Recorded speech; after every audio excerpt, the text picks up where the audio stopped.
We're too tired to drive 2 hours. My parents texted the night before my graduation. Then Abby's Instagram lit up with champagne and family spa day. I'm Emma Mitchell, 22. On the day I became valedictorian, the people who should have been in the front row chose facials over my speech. It's been like this for years, her photos on the fridge, my blue ribbons in a drawer, but I thought this day would be different. It wasn't. So when the camera light turned red, I stared straight into it and said, "To everyone who didn't show up, this one's for you." What they forgot? The ceremony was live streamed, and my words were about to crash their perfect weekend. If you've ever felt invisible at your own milestone, tell me in the comments. And if this hits home, tap like and consider subscribing to hear the rest. I learned early what it meant to be present, but unseen. In 8th grade, I spent months measuring soil pH and charting leaf height for the science fair. First place, a blue ribbon that still smelled like fresh ink when I brought it home. "That's nice, Emma," Mom said, already turning to Abby's dance recital program. Dad asked if the trophy came with a cash prize. Abby's blurry stage photo went on the fridge. My certificate slid into a drawer with the takeout menus. It kept happening. Small cuts that never got the chance to heal. Debate finals where my name was called and the only empty seats were ours. "Work," Mom texted. Yet somehow they made every cheer competition, every halftime performance, every look at Abby moment. Vacations bent around her calendar. The summer I qualified for a Northwestern writing workshop, the kind that opens doors. Dad shrugged at the conflict.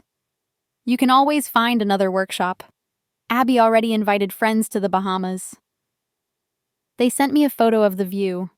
I watered plants for a neighbor and ate cereal over the sink. Thank God for Mrs. Reynolds. She pressed a newspaper into my hands and said, "Your words have power. Don't let anyone dim your light."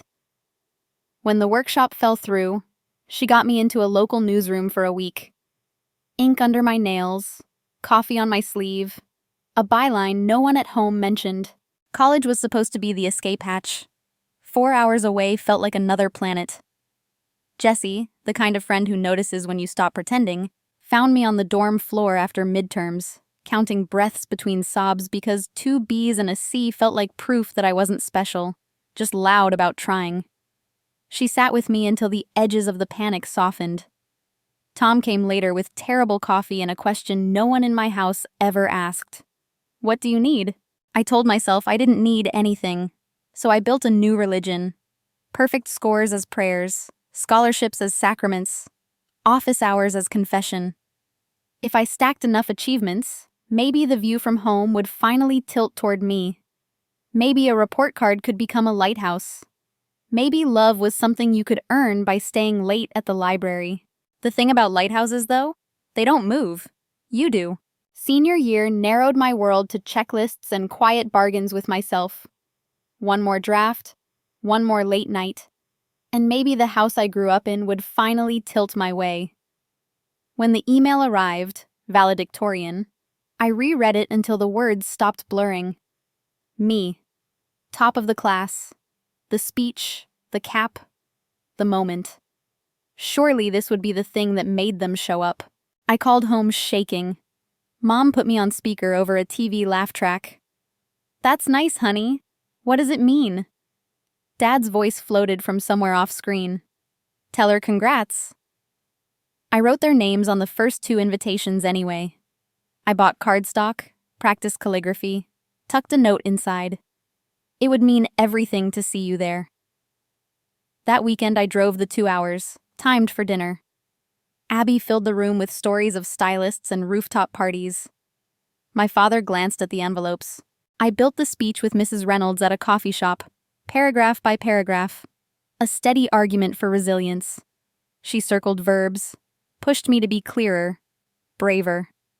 "They'll be proud," she promised.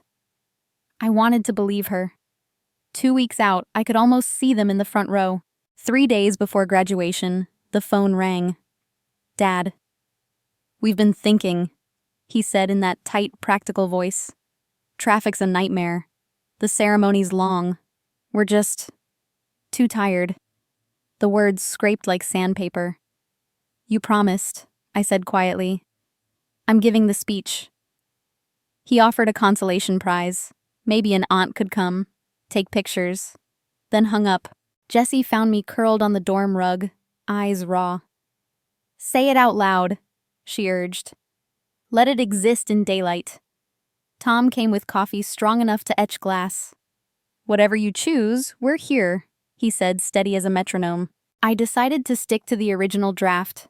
I would carry myself through, applause or not.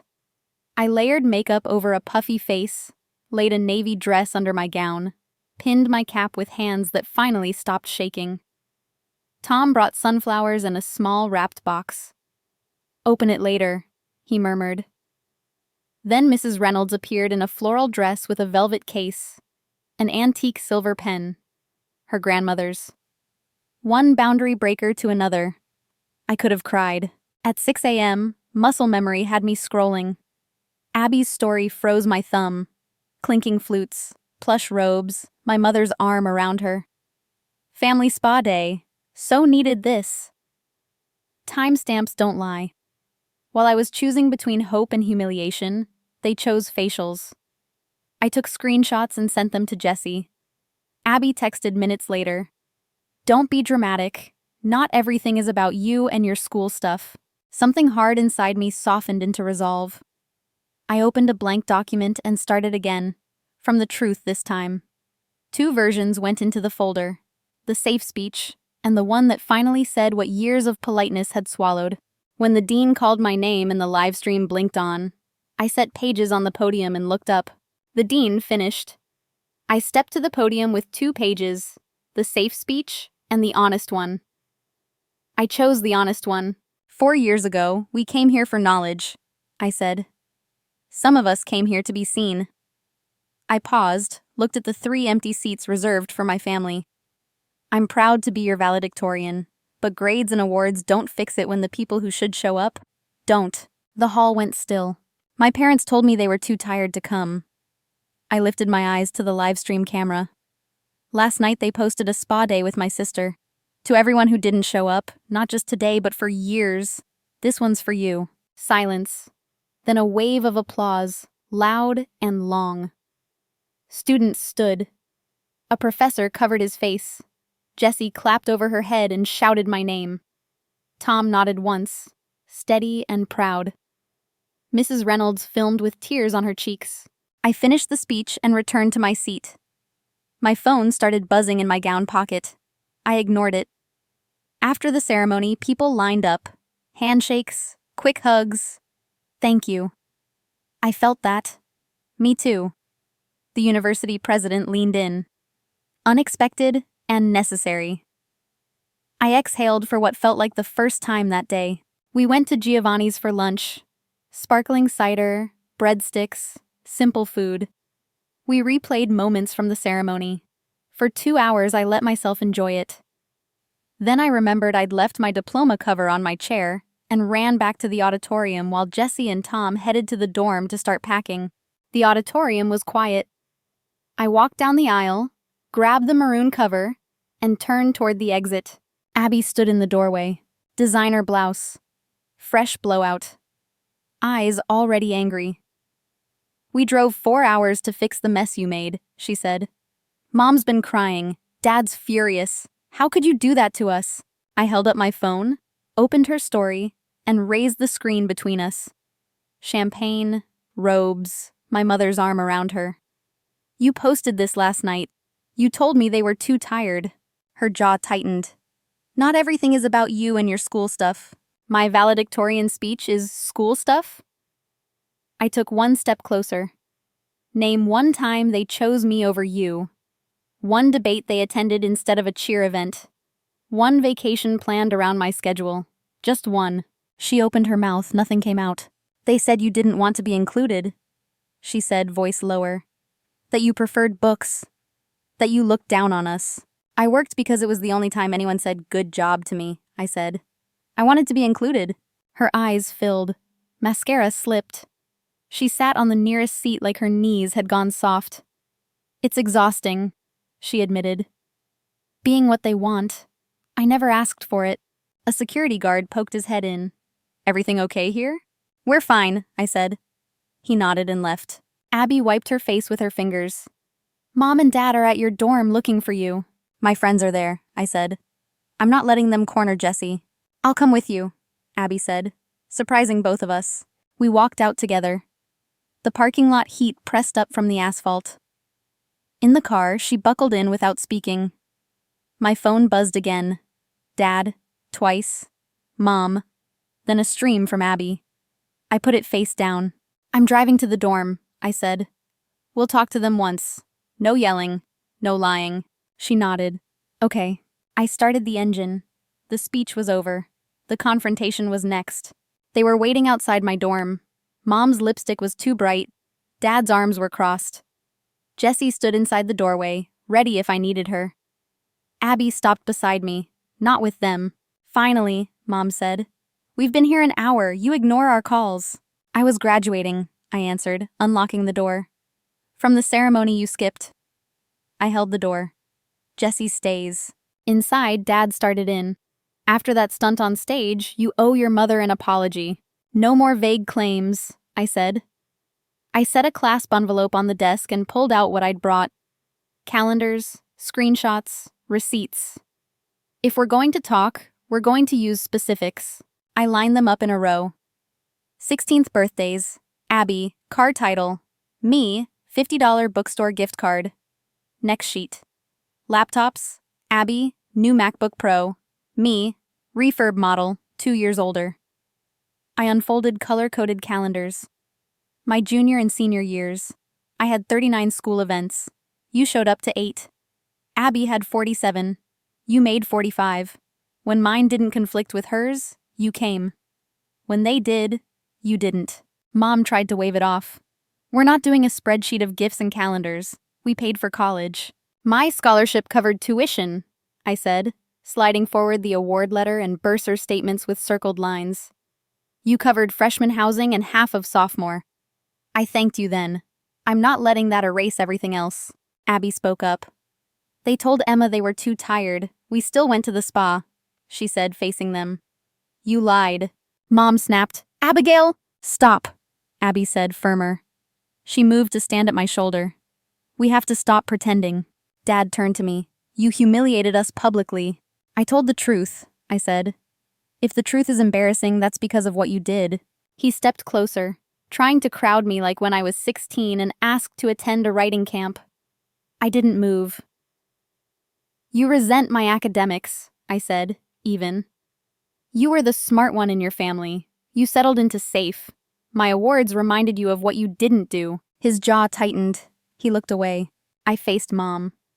You made Abby your project. You chased every social win through her. When I brought home wins that didn't come with photos and crowds, you barely looked. Her eyes glossed. You have no idea what I gave up. That may be true, I said. But I was a kid. Your job was to show up for both of us. Silence. You could hear the hallway AC.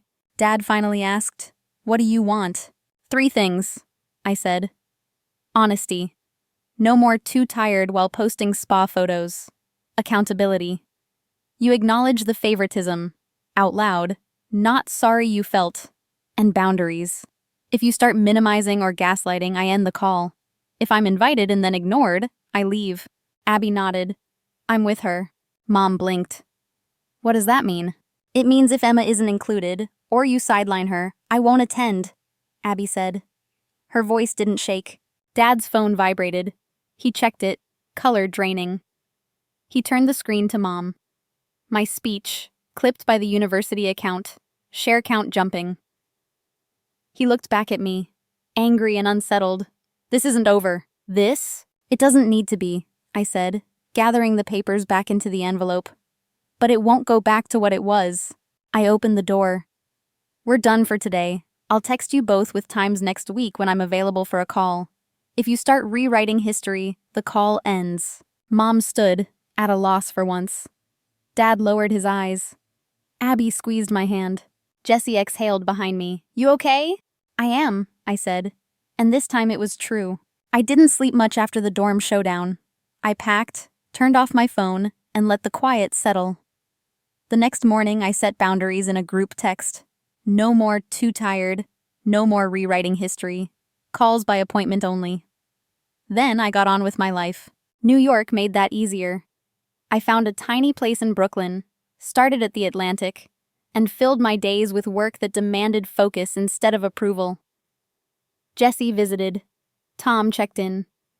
Therapy helped me name old patterns and choose new ones. Some nights hurt anyway, but the hurt no longer ran the schedule. My parents called twice that summer. Short, careful conversations. What surprised me was Abby. She texted most days, sent apartment links, asked about pitches, admitted the pressure she'd been carrying. When she came to the city for a networking event, we walked Central Park, said honest things we'd never said, and meant them. In December, a letter arrived from my father. Not an apology, not exactly, but the first time he connected his own disappointments to the way he treated me. We met for dinner on neutral ground. He talked more than I expected. I listened more than I planned. It wasn't a fix, but it was real. Later, my mother mailed a photo album I'd never seen and a pan of cookie bars I loved. Inside the cover, she'd written, "I see you." Small steps, still steps. Almost a year after graduation, a magazine asked me to expand my speech into an essay. I wrote about invisibility, voice, and the day I stopped chasing people who wouldn't look. Messages poured in, strangers saying, "Me too." Abby moved to New York that spring. We meet for lunch Thursdays and keep our promises first. This is the part I'd say to you. If you've felt like background in your own life, you don't have to earn basic love, and you're not wrong for wanting it. Speak clearly. Set terms. Build your table. If this resonated, leave a comment, like, and subscribe. More stories, more voices, and a seat saved for you.